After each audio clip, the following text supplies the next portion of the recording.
नमस्कार दोस्तों, financial ratio के नेक्स्ट वीडियो में आपका बहुत बहुत स्वागत करता हूं। यहाँ पे लेवरेज रेशियो में हम आज सीखने वाले हैं नेक्स्ट लेवरेज रेशियो, जो कि हम पिछले वीडियो में हमने देखा कि इंटरेस्ट कवरेज रेशियो क्या होता है और फंडामेंटल एनालिसिस करते वक्त किसी भी कंपनी का इंटरेस्ट कवरेज रेशियो को किस तरह से यूज़ किया जाना चाहिए, इंटरेस्ट कवरेज रेशियो कितना होना चाहिए, वो सारी चीज़ें हमने देखी। अब इस वीडियो में हम बात करने वाले हैं डेट टू इक्विटी रेशियो की। कंपनी के ऊपर डेट कितना है, कितना कर्ज में डूबी हुई है या फिर कर्ज है भी कि नहीं एज कंपेयर टू उसके इक्विटी कैपिटल के कंपेयर में। ठीक है, तो ये सारी चीज़ें हम इस लेवरेज रेशियो के सेकंड पार्ट में हम सीखने वाले हैं, जहां पे हम देखेंगे कि डेट टू इक्विटी रेशियो को किस तरह से यूटिलाइज किया जाता है। जब भी हम किसी कंपनी का फंडामेंटल एनालिसिस करते हैं, डेट टू इक्विटी रेशियो कितना रहना चाहिए। और कंपनी टू कंपनी, जो पीयर टू पीयर कंपनी होती है, जब हम कंपेयर करते हैं तो उसमें कंपैरिजन करते वक्त किस तरह से हमें देखना चाहिए कि डेट टू इक्विटी रेशियो किस कंपनी का कितना है और कौन प्रिफरेबल हो सकता है। तो वो सारी चीज़ें हम आज के वीडियो में कवर करने वाले हैं। तो चलिए वीडियो को स्टार्ट करते हैं। और यहाँ पे सबसे पहले मैं बता दूं, फाइनेंशियल रेशियो में जैसे हमने देखा कि पिछला जो सीरीज था वो था profitability ratio, and second series जो चल रहा है वो है लेवरेज रेशियो का, जो कि फाइनेंशियल रेशियो का ही पार्ट है। एंड इम्पोर्टेंट जो लेवरेज रेशियोज के जो भी पैरामीटर्स है वो हम यहाँ पे कवर कर रहे हैं। तो सेकंड पार्ट में हम देख रहे हैं कि डेट टू इक्विटी रेशियो क्या होता है। ठीक है, इसके बाद हम देखेंगे वैल्यूएशन रेशियो। वैल्यूएशन रेशियो में भी कुछ सब पार्ट्स है जो मैं कवर करूंगा, एंड उसके बाद ऑपरेटिंग रेशियो। ठीक है, तो लेवरेज रेशियो में जैसे कि हमने बात किया, पिछले वीडियो में हमने देखा था इंटरेस्ट कवरेज रेशियो क्या होता है। अब हम बात करेंगे डेट टू इक्विटी रेशियो क्या है, एंड उसके बाद डेट टू एसेट रेशियो का वीडियो आएगा, एंड उसके बाद फाइनेंशियल लेवरेज रेशियो का वीडियो आपको प्लेलिस्ट में मिल जाएगा। ठीक है, तो चलिए देखते हैं कि डेट टू इक्विटी रेशियो होता क्या है। तो बेसिकली ये एक रेशियो है, फाइनेंशियल रेशियो है, जिससे हमें पता चलता है कि कंपनी के ऊपर कितना डेट है एंड कंपनी का इक्विटी कैपिटल कितना है। इनडायरेक्टली हम ये देखते हैं कि कंपनी कितना कर्ज में डूबी हुई है, या फिर कंपनी के पास इतना कैपिटल है, इक्विटी कैपिटल है कि उसके डेट के कंपैरिजन में ये इक्विटी कैपिटल ज़्यादा हो जाता है। ठीक है, अगर इक्विटी कैपिटल ज़्यादा है इसका मतलब कंपनी के ऊपर कर्ज है, बट थोड़ा बहुत है एज कंपेयर टू इस। लेस से अगर आप मेरे ये स्टेटमेंट में कंफ्यूज हो रहे हैं तो थोड़ा फिगर आउट करते हैं। मान लेते हैं किसी XYZ कंपनी के पास 1,000 करोड़ रुपए का इक्विटी कैपिटल है, एंड उसके ऊपर डेब्ट जो है ऑलमोस्ट 50 करोड़ का है। ठीक है, तो 50 करोड़ का कंपनी के ऊपर डेट है और 1,000 करोड़ का इक्विटी कैपिटल है। तो इसका मतलब ये होता है कि 1,000 करोड़ में 50 करोड़ अगर माइनस भी कर देता हूँ, मतलब मुझे या फिर कंपनी को अगर ये डेट चुकाना है या कर्ज चुकाना है, तो इसमें से अगर माइनस भी कर दूँ तो ऑलमोस्ट 950 करोड़ कंपनी के बचेंगे, मतलब कंपनी बैंकरप्ट नहीं होगी। ठीक है, नहीं तो कभी कभी क्या होता है कि कंपनी इतना कर्ज में डूब जाती है कि उसे चुकता करते करते, वो कर्ज चुकाते चुकाते कंपनी के सारे कैपिटल चले जाते हैं। ऊपर से उनके जो शेयर्स होते हैं, प्रोमोटर्स के शेयर्स होते हैं, उसे भी गिरवी रखने पड़ते हैं, जिसे कि जो शेयर प्लेजिंग कहते हैं। ठीक है, जो भी जो प्रोमोटर्स होते हैं अपने शेयर्स प्लेज करके रखते हैं बैंक्स के पास या फिर कोई भी फाइनेंशियल इंस्टीट्यूशंस के पास, और वहां से कर्ज उठाते हैं सो दैट वो अपने कर्ज की भुगतान कर पाए। ठीक है, और इसी तरह से एक कर्ज को चुकाने के लिए दूसरा कर्ज, दूसरे कर्ज को चुकाने के लिए तीसरा कर्ज, तीसरे कर्ज को चुकाने के लिए चौथा कर्ज, ऐसे लेते लेते फिर कंपनी बैंकरप्ट हो जाती है। तो ये बहुत ही इंपॉर्टेंट रेशियो है जब भी हम किसी कंपनी का फंडामेंटल एनालिसिस करते हैं या लॉन्ग टर्म में किसी कंपनी में इन्वेस्ट करने जा रहे हैं, तो ये बहुत ही इंपॉर्टेंट रेशियो होता है जिसे आपको ध्यान में रखना है। डेट टू इक्विटी रेशियो क्या है? तो बेसिकली इसे एक फॉर्मूले से कैलकुलेट करते हैं, जो कि आप यहाँ पे देख सकते हैं। Debt to equity ratio is nothing but total debt on the company divided by total share holder equities. ठीक है, तो इसका मतलब क्या है कि कंपनी के ऊपर टोटल डेट मतलब टोटल कर्ज कितना है। ठीक है, लेट्स से कि फॉर एग्जांपल कंपनी एबीसी है। ठीक है, कंपनी एबीसी है जिसका टोटल डेट है मैं मानता हूँ कि 500 करोड़ का टोटल डेट है उसके पास। ठीक है, कंपनी के ऊपर, और शेयर होल्डर इक्विटी अगर टोटल में जो कि आप इनकम स्टेटमेंट से यानी कि आप बैलेंस शीट से निकाल सकते हैं कि टोटल डेट कितना है, जो भी short term long term borrowings रहता है तो उसे आप ऐड अप करके यहाँ पे टोटल डेट कैलकुलेट कर सकते हैं। ठीक है, and total share holder equity मतलब equity capital, reserve and total surplus जो कंपनी के पास होते हैं उसे ऐड करके आपको टोटल यहाँ पे मिल जाता है। तो फॉर एग्जांपल मैं यहाँ पे 1000 करोड़ लिख देता हूँ। ठीक है, तो 500 करोड़ का डेट है and 1000 crore share holder equity है। तो इसका अगर रेशियो मैं निकालूं, ठीक है, तो ये 0.5 का रेशियो आता है। ठीक है, 0.5 मतलब लेस देन 1 है। ओके, तो इसका मतलब क्या होता है कि share holder equity is more than that of the total date of the company. मतलब कंपनी के ऊपर जितना कर्ज है उससे ज़्यादा उसके पास शेयर होल्डर इक्विटी है। ठीक है, उसके पास इतना कैपिटल है कि वो अपने डेट को चुकाने के बाद भी उसके पास सरप्लस अमाउंट बचे रहेंगे।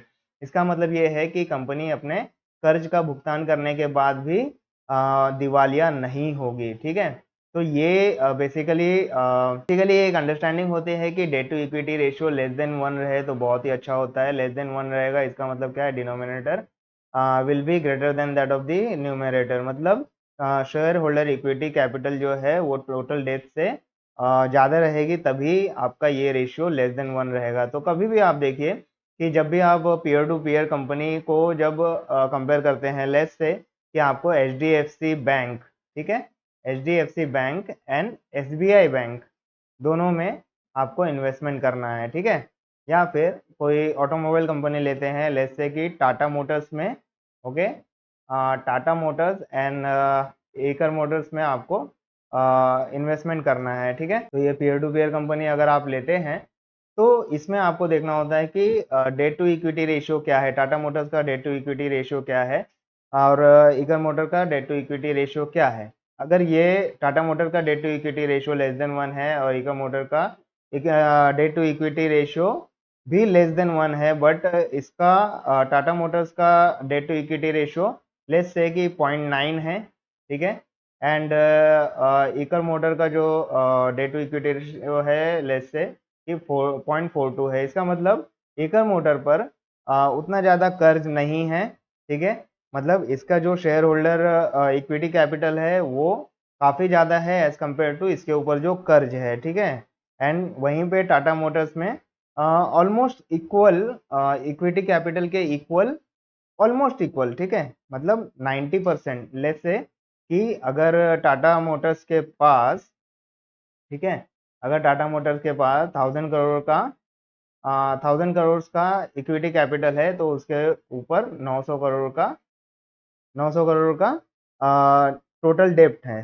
ठीक है, इसका मतलब यही होता है, 0.9 मतलब यही होगा। तो यहाँ पे ये 0.5 की जगह पे 0.9 हो जाएगा। ठीक है, तो इस तरह से आप अंदाज़ा लगा सकते हैं जब भी आपको डेट टू इक्विटी रेशियो दिखाई दे। मैं आपको मनी कंट्रोल के वेबसाइट पे भी ले जाके दिखाऊंगा, ग्रो के वेबसाइट पे भी दिखाऊंगा कि डेट टू इक्विटी रेशियो कहाँ पर दिखाई देता है और किस तरह से कैलकुलेट करना है। वो तो मैंने आपको बता दिया कि टोटल डेट आपको कंपनी का निकालना है। ठीक है, वो भी मैं स्क्रीनर के वेबसाइट पे दिखा दूंगा आपको कि टोटल डेट निकालना है divided by total share holder equity करना है। ठीक है, तो उससे आपको डेट टू इक्विटी रेशियो मिल जाता है, बट आपको कैलकुलेट करने की ज़रूरत नहीं है क्योंकि सारे वेबसाइट पे आपको directly debt to equity ratio मिल जाता है कंपनीज के, तो आपको कैलकुलेट करने की ज़रूरत नहीं पड़ती है। अभी यहीं पे ये लेस देन 1 का तो ऑप्शन आपने देख लिया।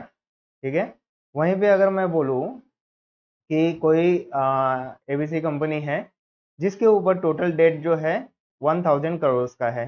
ठीक है, एंड उस कंपनी का total share holder equity capital 500 crore का है।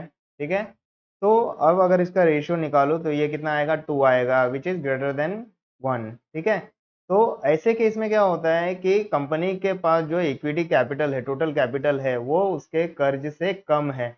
मतलब कल को अगर कंपनी के ऊपर कोई एक नेगेटिव सिचुएशन आती है जिसमें कंपनी को उसके कर्ज का भुगतान करना हो और वो बहुत ही मैंडेटरी हो जाए कि भैया आपको अपने कर्ज का भुगतान करना ही करना है, तो उस वक्त क्या हो जाएगा कि कंपनी में भी दिवालिया हो सकती है। क्योंकि कंपनी के पास उतना अमाउंट नहीं होगा कि वो अपने कर्ज का भुगतान कर पाए। ठीक है, तो इसीलिए कहा जाता है कि किसी भी कंपनी का debt to equity ratio less than 1 रहे तो दैट इज प्रीफरेबल। ठीक है, हमेशा ध्यान में रखिए कि किसी भी कंपनी का आप डेट टू इक्विटी रेशियो देखते हैं तो वो हमेशा लेस देन 1 रहना चाहिए।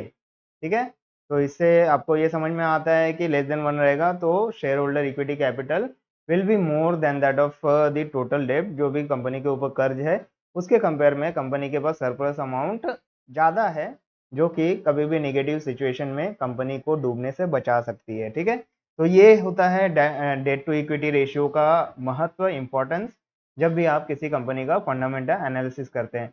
तो चलिए इसे और कुछ एग्जांपल से समझने की कोशिश करते हैं। हम मनी कंट्रोल के वेबसाइट पे जाते हैं, ग्रो के वेबसाइट पे भी जाएंगे और आपको स्क्रीनर की वेबसाइट पर भी लेके जाऊंगा। ठीक है, तो चलिए अपने वेबसाइट पे चलते हैं और एक छोटे से एग्जांपल से इसे समझने की कोशिश करते हैं। तो ये हम आ चुके हैं स्क्रीनर की वेबसाइट पे। यहाँ पे आप देख सकते हैं कि रिलायंस इंडस्ट्रीज का मैंने एक स्टॉक ओपन करके रखा हुआ है। यहाँ पे ऊपर आप देख सकते हैं, ठीक है, यहाँ पे अगर मैं मार्क करके दिखाऊं तो यहाँ पे ऊपर आप देख सकते हैं बैलेंस शीट है, यहाँ पे प्रॉफिट एंड लॉस है एंड कैश फ्लोज है। ठीक है, ये सारे इनकम स्टेटमेंट होते हैं जो कि जिसका वीडियो मैंने ऑलरेडी बनाया हुआ है, तो आप वहाँ से देख सकते हैं डिटेल में कि ये सारे क्या होते हैं। ठीक है, तो आपको बेसिकली जो बोरोइंग्स है, जो भी short term long term borrowings है एंड शेयर कैपिटल जो भी है, इक्विटी कैपिटल, तो वो आपको यहाँ पर मिल सकता है बैलेंस शीट में।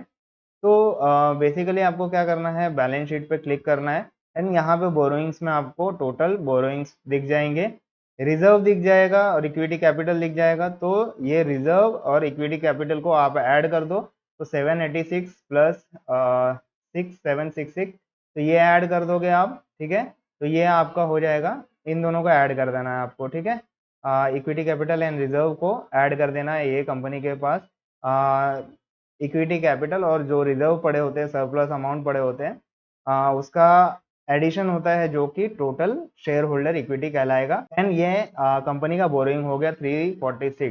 ठीक है, तो जब आप टोटल बोरोइंग्स ये 346 है, ठीक है, लेट्स से इसको 350 बोलते हैं एंड 786 प्लस 7000, ठीक है, 786,000 या 787,000 एंड 7,000 अप्रोक्सीमेट करते हैं इसको। तो ये अप्रोक्सीमेट आ जाता है हमारा, लेट्स से कि इसे 790 कर दो आप या 800 कर सकते हो, फॉर एग्जांपल थोड़ा इस एग्जांपल को समझने के लिए। तो 350 डिवाइडेड बाय 800 हो जाएंगे। ठीक है, टोटल डेब्ट divided by share holder equity. ठीक है, तो अगर आप यहाँ पे अगर मैं दिखाऊं आपको, ठीक है, तो बेसिकली क्या करेंगे आप, 350 ये टोटल डेट हो गया। डेट टू इक्विटी रेशियो अगर आप निकालना है रिलायंस इंडस्ट्री का मार्च 2024 के लिए, तो 350 डिवाइडेड बाय 800 कर दो आप। ठीक है, तो बेसिकली क्या हो जाएगा, तो 0.44 समथिंग या 4243 के आसपास आपका डेट टू इक्विटी रेशियो आता है। मतलब रिलायंस इंडस्ट्री का जो डेट टू इक्विटी रेशियो है 0.4 के आसपास आएगा यहाँ पे। ठीक है, तो इस तरह से हम debt to equity ratio calculate कर सकते हैं। या फिर आप डायरेक्टली क्या करो कि आप मनी कंट्रोल के वेबसाइट पे चले जाओ और यहाँ पे ऊपर जैसे कि आप देख सकते हो, मैंने शायद यहाँ पे ऑलरेडी रिलायंस इंडस्ट्री का चार्ट ओपन कर रखा हुआ है। ठीक है, यहाँ पे ऐड थोड़ा सा पॉपअप हो जाता है, ये इरिटेटिंग है थोड़ा मनी कंट्रोल वेबसाइट। तो रिलायंस इंडस्ट्री ऑलरेडी ओपन कर रखा है यहाँ पर 3 डॉट पे क्लिक करके फाइनेंशियल्स पे क्लिक करना है एंड यहाँ पर आपको लेवरेज रेशियो पे क्लिक जब करोगे तो आपको डेट टू इक्विटी रेशियो यहाँ पे दिखाई देगा। ठीक है, यहाँ पे अगर आपको दिखाऊं तो यहाँ पे डेट टू इक्विटी रेशियो दिखाई दे रहा है और मार्च 2024 का डेट टू इक्विटी रेशियो देखिए यहाँ पे 0.41 है। मैंने वहां पे कैलकुलेट करके भी दिखाया, वो भी 0.41 ही आ रहा था। ठीक है, 0.4 समथिंग आ रहा था, तो ये 0.4 मैच हो गया आपका, मतलब आप जो कर रहे हो वो करेक्ट कर रहे हो। ठीक है, इसके अलावा आप यहाँ पर ग्रो के वेबसाइट पे जा सकते हैं एंड यहाँ पर रिलायंस इंडस्ट्री, यहाँ पे सर्च करके मैंने रिलायंस इंडस्ट्रीज को ओपन कर लिया है और नीचे थोड़ा सा स्क्रॉल डाउन करके आएंगे तो फंडामेंटल्स में जब जाते हो आप तो यहाँ पे डेट टू इक्विटी रेशियो दिखता है 0.44 दिखाई दे रहा है। ठीक है, मतलब 0.4 के आसपास है। ठीक है, मतलब बेसिकली कहने का मतलब यही है कि जो हमने कैलकुलेशन किया, जो हमने फॉर्मूले देखे, तो वो मैच कर रहा है। तो इस तरह से आप debt to equity ratio calculate कर सकते हैं।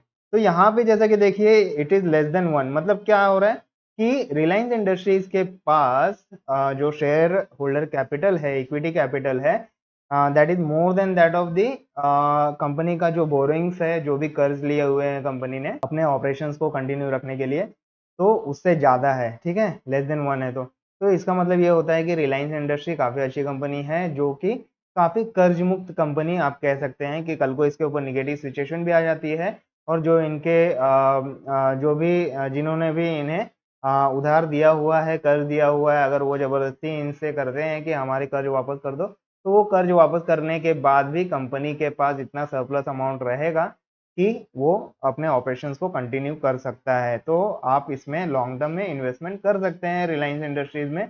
अगर आप जब भी इसे एनालिसिस करते हैं, एनालाइज करते हैं, फंडामेंटली एनालाइज करते हैं, तो उस वक्त आप ये डिसीजन ले सकते हैं कि भैया इस पे तो कर्ज बहुत ही कम है, डेट टू इक्विटी रेशियो जो है वो लेस देन 1 है, तो इसमें आप इजीली इन्वेस्टमेंट करने के लिए डिसीजन ले सकते हैं, ठीक है। तो आई होप आपको लेवरेज रेशियो का ये पार्ट काफ़ी अच्छा लगा होगा और डेट टू इक्विटी रेशियो आपको बहुत ही ईजी तरीके से समझ में आ गया होगा, ठीक है। इसके अलावा आपको किसी भी तरह का डाउट है तो आप हमारे सोशल मीडिया प्लेटफॉर्म पर भी कनेक्ट हो सकते हैं, या फिर जहाँ पर ये वीडियो देख रहे हैं वहाँ पे अपने क्वेश्चंस पोस्ट कर दे तो मैं डेफिनेटली आपको रिप्लाई करूँगा। और इसी के साथ साथ फाइनेंशियल एजुकेशन बाय मुकेश के साथ बने रहने के लिए बहुत बहुत धन्यवाद। मिलते हैं नेक्स्ट वीडियो में लेवरेज रेशियो के नेक्स्ट वीडियो के साथ, डेट टू एसेट रेशियो। तो बहुत ही जल्द मिलेंगे इस वीडियो के साथ। Thank you so much and all the best.